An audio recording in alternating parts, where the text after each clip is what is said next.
La mort du duc de Berry. Modérons les transports d'une ivresse insensée. Le passage est bien court de la joie aux douleurs. La mort aime à poser sa main lourde et glacée sur des fronts couronnés de fleurs. Demain, souillés de cendres, humbles, courbant nos têtes, le vain souvenir de nos fêtes sera pour nous presque un remords.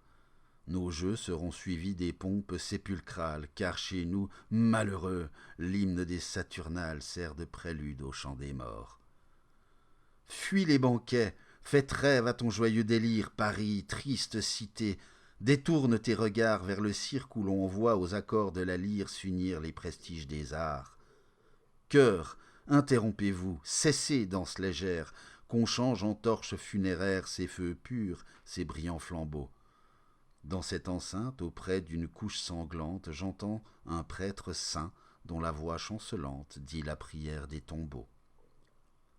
Sous ses lambris frappés des éclats de la joie, près d'un lit où soupire un mourant étendu, d'une famille auguste au désespoir en proie, je vois le cortège éperdu.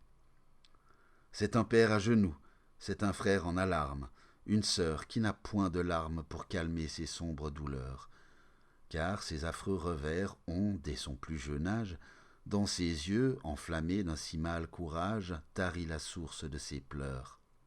Sur l'échafaud, au cri d'un Sénat sanguinaire, sa mère est morte en reine et son père en héros. Elle a vu dans les fers périr son jeune frère et n'a pu trouver des bourreaux. Et, quand des rois ligués la main brisa ses chaînes, longtemps sur des rives lointaines elle a fui nos bords désolés. Elle a revu la France, après tant de misère, pour apprendre, en rentrant au palais de ses pères, que ses maux n'étaient pas comblés. Plus loin, c'est une épouse. Oh, qui peindra ses craintes, sa force, ses doux soins, son amour assidu? Hélas, et qui dira ses lamentables plaintes quand tout espoir est perdu? Quels étaient nos transports, ô Vierge de Sicile, quand naguère, à ta main docile, Berry joignit sa noble main? Devais-tu donc, princesse, en touchant ce rivage, voir sitôt succéder le crêpe du veuvage au chaste voile de l'hymen? Berry, quand nous vantions ta paisible conquête, nos chants ont réveillé le dragon endormi. L'anarchie, en grondant, a relevé sa tête, et l'enfer même en a frémi. Elle a rugi.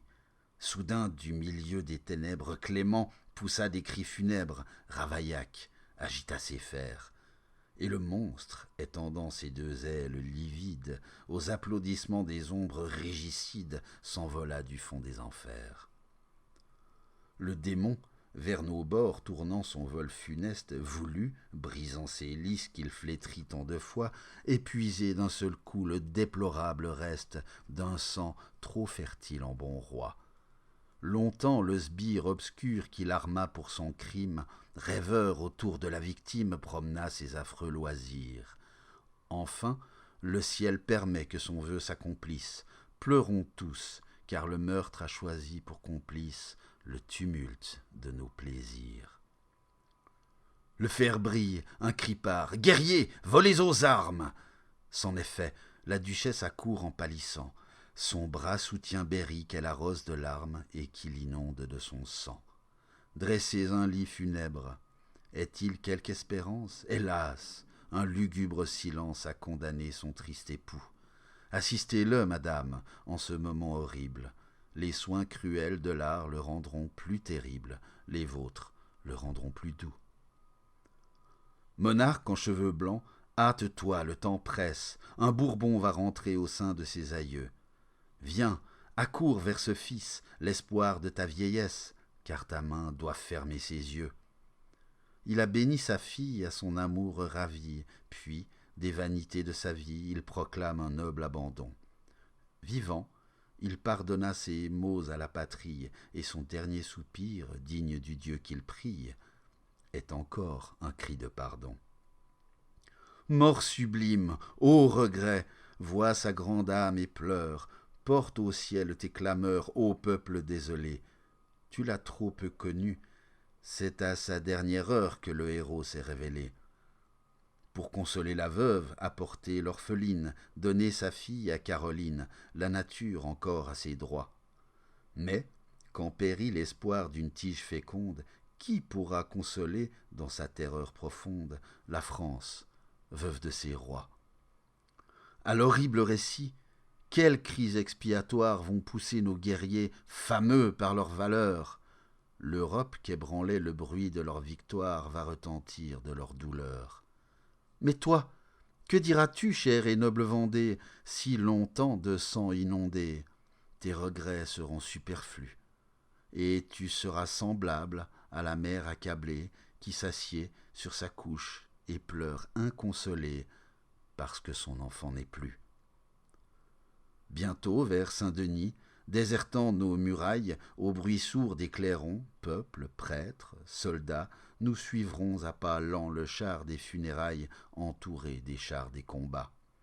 Hélas, jadis souillé par des mains téméraires, Saint-Denis, où dormaient ses pères, a vu déjà bien des forfaits. Du moins, puisse à l'abri des complots parricides, sous ses murs profanés, parmi ses tombes vides, sa cendre reposer en paix. D'Enghien s'étonnera, dans les célestes sphères, de voir sitôt l'ami cher à ses jeunes ans, à qui le vieux Condé, prêt à quitter nos terres, léguait ses devoirs bienfaisants. À l'aspect de Berry, leur dernière espérance des rois que révère la France, les ombres frémiront d'effroi. 2 héros gémiront sur leurs races éteintes, et le vainqueur d'Ivry viendra mêler ses plaintes aux pleurs du vainqueur de Rocroi. Ainsi, Bourbon, au bruit du forfait sanguinaire, on te vit vers d'Artois accourir désolé, car tu savais les maux que laisse au cœur d'un père un fils avant l'âge immolé. Mais bientôt, chancelant dans ta marche incertaine, l'affreux souvenir de Vincennes vint s'offrir à tes sens glacés. Tu pâlis, et d'Artois, dans la douleur commune, sembla presque oublier sa récente infortune pour plaindre tes revers passés. Et toi, veuve éplorée au milieu de l'orage, attends des jours plus doux, espère un sort meilleur. Prends ta sœur pour modèle, et puisse ton courage être aussi grand que ton malheur. Tu porteras, comme elle, une urne funéraire. Comme elle, au sein du sanctuaire, tu gémiras sur un cercueil. L'hydre des factions qui, par des morts célèbres, a marqué pour ta sœur tant d'époques funèbres, te fait aussi ton jour de deuil. Pourtant, offre l'appui de la tige royale, si Dieu par ton secours signale son pouvoir, tu peux sauver la France et de l'hydre infernale tromper encore l'affreux espoir. Ainsi, quand le serpent, auteur de tous les crimes, vouait d'avance aux noirs abîmes l'homme que son forfait perdit, le Seigneur abaissa sa farouche arrogance. Une femme apparut qui, faible et sans défense, brisa du pied son front maudit.